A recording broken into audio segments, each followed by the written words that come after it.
Muy, pero muy buenos días, queridos oyentes. Bienvenidos a este tiempo devocional donde nos levantamos a buscar a Dios, su presencia y su palabra en la vida de cada uno de nosotros. Bienvenidos a este espacio llamado Maná, fuente de bendición y salud espiritual para todos aquellos que se acercan. Muchas veces he oído a las personas mencionar que en la Biblia hay muchos nombres y que a veces es aburrido leer capítulos enteros de nombres. Pues quiero decirle que detrás de los nombres en la Biblia existe una gran información y a veces muy útil. Por ejemplo, ya que estamos hablando de Jesús, leer Mateo capítulo 1 es leer un capítulo lleno de nombres, pero vamos a ver lo interesante de qué significa la genealogía de Jesús, todos aquellos descendientes y qué significan en la vida de Jesús. Tabla de genealogía de Jesucristo. Judá, padre de Fares y de Zera, cuya madre fue Tamar. Booz, padre de Obed, cuya madre fue Ruth. David fue el padre de Salomón, cuya madre había sido la esposa de Urías. José, que fue el esposo de María, del cual nació Jesús llamado el Cristo. Así hubo en total 14 generaciones desde Abraham hasta David, 14 de David a la deportación de Babilonia y 14 de la deportación hasta Cristo. Yo creo que en la cultura individualista donde nosotros nos movemos, pasar con un punto como el que estamos planteando hoy es como interesante. Vamos a mirar. Cuando aquí habla de la genealogía, habla de una sociedad, mucho más comunal y centrada en la familia. Mateo capítulo 1 puede parecer una genealogía, y lo es, pero también es como un currículum de aquellos tiempos donde la familia, el linaje, el clan, la gente con la que usted estaba conectado, era lo que constituía como todo lo que hablaba de usted y a su alrededor. Entonces, por eso es que en la Biblia se habla tanto de las genealogías, porque era una manera de decirle al mundo, este soy yo. Ahora, pues obviamente toda la vida hay gente que retoca ese currículum. ¿Por qué? Porque a veces uno quiere omitir partes de sus antecedentes que podrían dejarnos mal parados. Y eso hacía que la gente en los tiempos antiguos, pues a veces no mencionara ciertos ancestros. Sabemos que Herodes el Grande quitó muchos nombres de su genealogía pública porque no quería que nadie supiera que estaban conectados con él. No obstante, Mateo hace exactamente lo opuesto con Jesús, porque esta genealogía es sorprendente. Para comenzar, se enumera a 5 mujeres, todas madres de Jesús. Y esto no resulta inusual para una persona que lee un libro hoy día.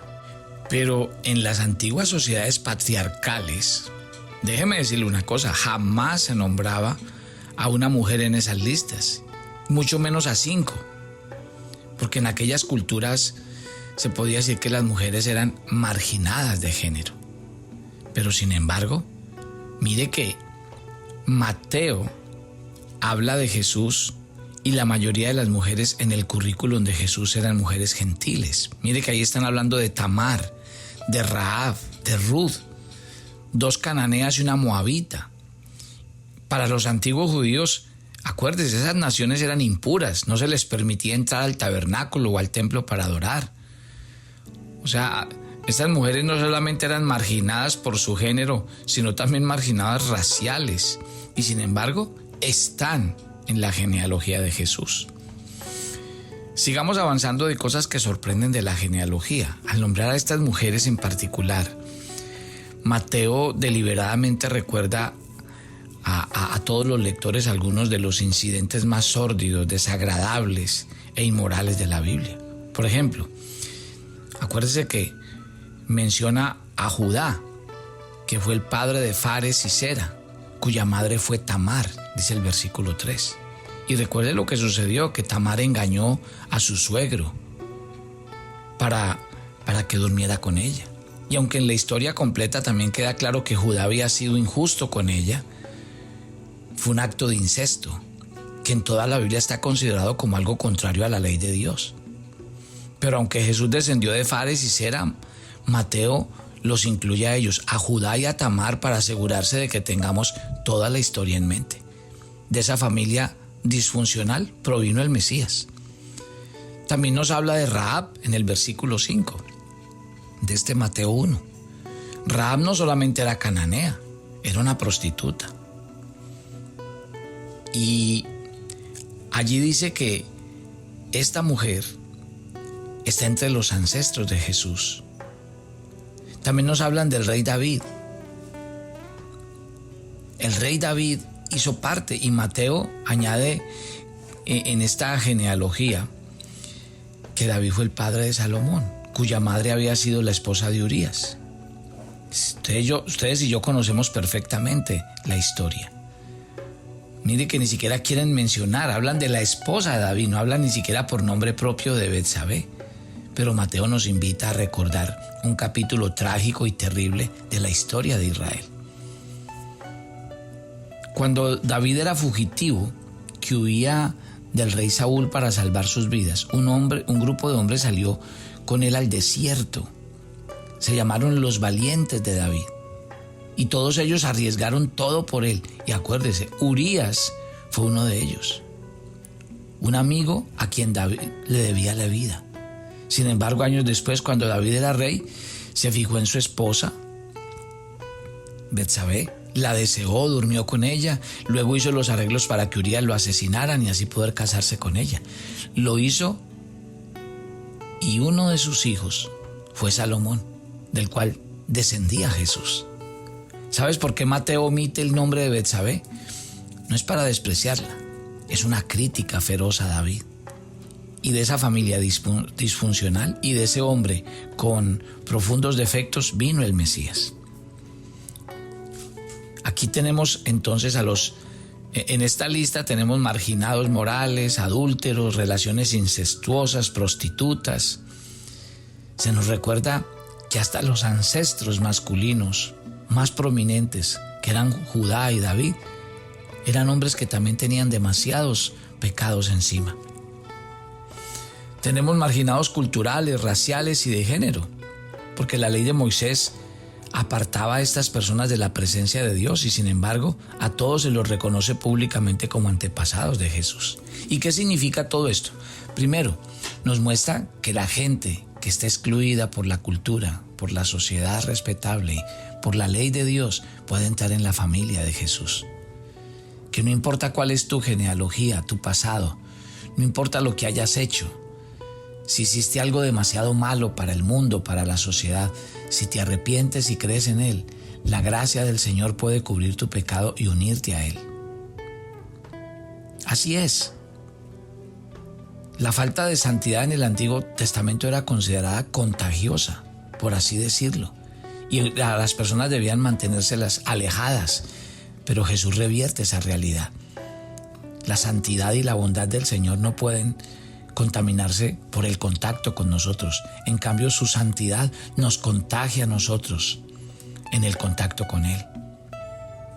Cuando uno viene a Jesús, sin importar quién sea ni qué haya hecho, sin importar las manchas morales o del pasado que uno tenga, uno puede volverse puro como la nieve. Sigamos mirando al rey David. Tenía todos los avales de poder del mundo. Era hombre y no mujer, era judío y no gentil, era de la realeza y no de la pobreza. Sin embargo, como nos muestra Mateo, él también puede estar en la familia de Jesús. Sus obras perversas fueron peores que todas las que hayan hecho los hombres de la historia. Sin embargo, aquí está. Entonces, para Jesús y para la Biblia, la gente buena no es la que está dentro ni la mala es la que está afuera. Todos están adentro solo por la gracia del Señor. Todos podemos estar en pie ante el Señor por su gracia, por todo lo que Jesús hizo por nosotros. Entonces, no hay nadie, ni siquiera el ser humano más grande, que no necesite la gracia del Señor. Y no existe nadie, ni siquiera el peor ser humano, que no pueda recibir la gracia del Señor si hay arrepentimiento y fe. En él, las prostitutas y los reyes, los hombres y las mujeres, los judíos y los gentiles, una raza u otra, los morales e inmorales, todos son iguales, porque todos somos pecadores, estábamos perdidos por igual, pero todos en Jesucristo fuimos aceptados y amados por igual. Gloria a Dios, gloria a Dios. El Señor no se avergüenza de llamarnos su familia, y por eso en Hebreos 2 dice que Él no se avergüenza de llamarnos hermanos. Entonces, los valores de Jesucristo son radicalmente diferentes. Porque ¿qué hace el mundo? Mire, el mundo se valora por estratos sociales, por apellidos, por linaje, por dinero, por raza, por clase. Pero el Señor viene y pone todo eso patas para arriba. ¿Por qué? Porque eso para el Señor no tiene sentido. En la familia del Señor, aquellas cosas no son importantes. No deben serlo para nosotros. ¿Qué otra cosa aprendemos de la genealogía? Nos recuerda que la promesa de un Mesías se postergó durante generaciones hasta que se cumplió que Jesús era el hijo de Abraham. Dios le dijo a Abraham que todos los pueblos de la tierra serían benditos a través de sus descendientes. En realidad, fue incluso antes. En Génesis 3:15 que Dios mismo profetizó que vendría uno que aplastaría la cabeza de Satanás y derrotaría el mal. Pasaron siglos, milenios, hasta que un ángel vino a María y le habló sobre el hijo que tendría. Y ella cantó, mostró su misericordia a Abraham y a su descendencia para siempre. Claro, la promesa tardó mucho tiempo en llegar. Además, en los 400 años antes de que Cristo naciera, no hubo profeta enviado al pueblo, mucho menos un Mesías. Parece que Dios se había olvidado de todo el mundo, que nadie vendría, pero entonces llegó. Lo que quiere decir que nosotros no podemos juzgar a Dios según el calendario, que a veces Dios parece lento, pero jamás olvida lo que promete. Que quizá parezca que su obra es de manera muy lenta o que se olvida de sus promesas, pero cuando éstas se hacen realidad, porque siempre se van a hacer, trascienden los límites que habías imaginado. Y yo creo que este es uno de los principales temas de la historia de la Natividad. ¿Por qué? Porque si usted mira la historia de José en el Antiguo Testamento, durante años parecía que Dios ignoraba sus oraciones, que permitía que experimentara desastre tras desastre, pero al final quedó claro que cuando una de estas cosas debían suceder, iban a pasar.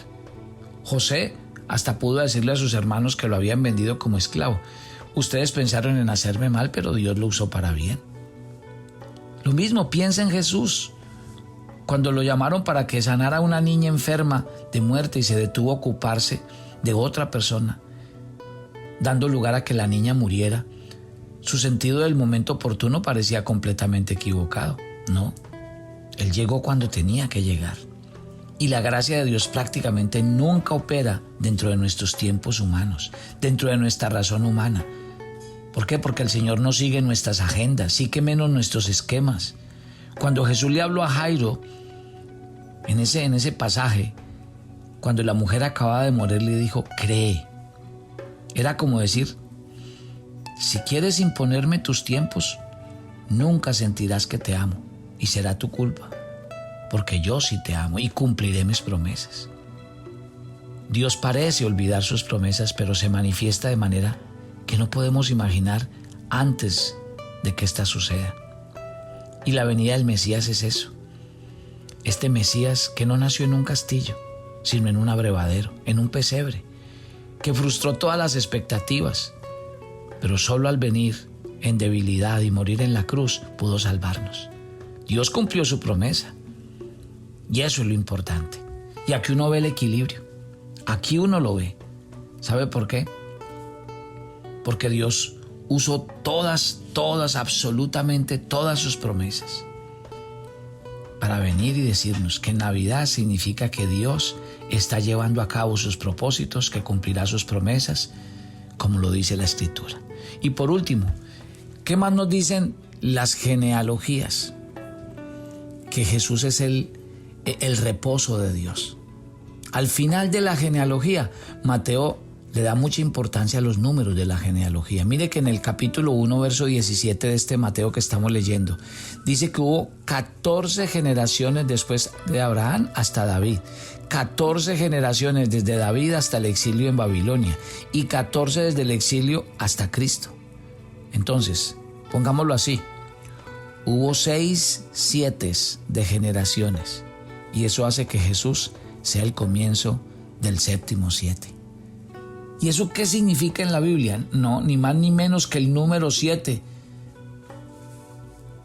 donde nos dice Génesis que Dios descansó de su obra al séptimo día, en el día de reposo. Pero también dice la Biblia que había un simbolismo del 7 en el día de reposo que va más allá. Porque en la ley mosaica, cada 7 años el extranjero no debía trabajar la tierra para darle la oportunidad de reposar a sus nutrientes. Y al séptimo año representaba el reposo. Pero finalmente en Levítico 25 se nos dice que el último año del séptimo periodo de 7 años, o sea, quiere decir que en el año 49 debía ser un jubileo. ¿Y qué pasaba en el año 50, en ese año del jubileo? Debía liberarse a todos los esclavos, debían perdonarse todas las deudas, toda la tierra y toda la gente debía descansar de su agotamiento, de sus cargas. Míreme, póngame atención, este séptimo 7, el Shabbat de los Shabbats, era un anticipo del descanso final que todos tendremos cuando Dios renueve la tierra. Mateo nos dice que este descanso solo llegará a nosotros a través de Jesucristo. ¡Qué belleza! ¿Te das cuenta de que Jesucristo no nació en un cuento de hadas? No, Él nació fruto de la sabiduría, la perfección de un Dios que irrumpió en el tiempo, en el espacio y que llevó a cabo nuestra salvación. Vuelvo y repito, y esa salvación viene a decirle a las prostitutas, a los reyes, que se sienten todos a la misma mesa. Si tú puedes creer esta palabra esta mañana, entonces en Jesús ya no tienes que demostrar quién eres, porque sabes que al final, en realidad, no importa si eres un fracaso o un rey, lo único que necesitas es la gracia de Dios y que puedes tenerla a pesar de tus fracasos. Que luego de conocer al Señor quieres vivir para complacerlo y que no tienes que limpiar tu vida para conocerlo como Salvador, porque Él viene a hacer esa tarea en tu vida. Gloria a Dios.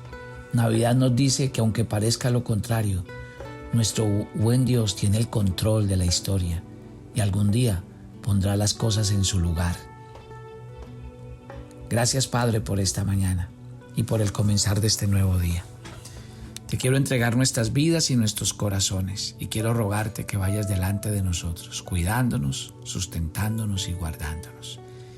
Gracias por ir delante de nosotros, danos cada día tu presencia que nos dé descanso, abrir puertas en lo que hagamos y emprendemos y guardarnos del mal y del maligno. Este día lo encomendamos en tu altar y te damos gracias por estar con nosotros. En Cristo Jesús. Amén y amén. Mañana los espero en nuestro viernes de oración en Maná. Mañana es nuestra reunión en Boston. Así que si usted quiere ir con nosotros, pues quiero volverle a invitar para que vaya y nos acompañe.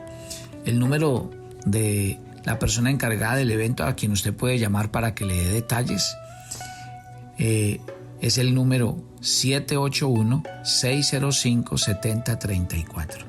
Y estaremos en North Providence, en Rhode Island, el día sábado. También si usted quiere venir al evento y quiere compartir con nosotros, en este número telefónico le dan todas las indicaciones. 401-516-1478.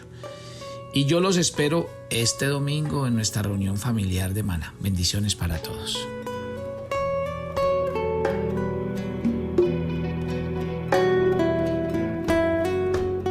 ¿Quieres empezar una aventura diaria de crecimiento y madurez espiritual para ti y tus personas más allegadas? Entonces, pide tu agenda devocional para ti y todas las personas con las que compartes los audios de Maná. Acompáñanos y comparte este viaje de crecimiento espiritual diario. Para envíos a Colombia, escríbenos a nuestro WhatsApp +57 305 220 5599. Para Estados Unidos, contáctenos a nuestro WhatsApp +1 646 593 2535. Y para Ecuador, comunícate a nuestro WhatsApp +593 99 331 2750.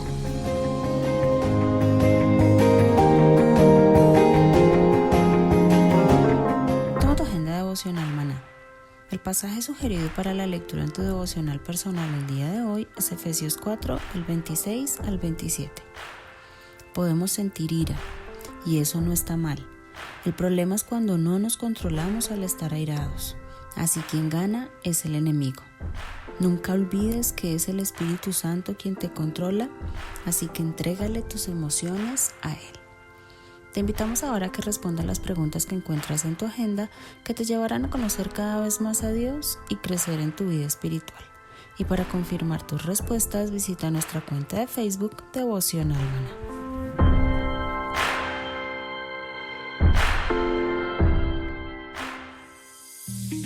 Hola, ¿conoces la agenda devocional Maná? Es una sencilla guía de lectura bíblica diaria que, acompañada de un audio, nos permite mantener una vida devocional constante. Nuestra invitación es a que vivas una aventura diaria de crecimiento y madurez espiritual que impactarán todas las áreas de tu vida.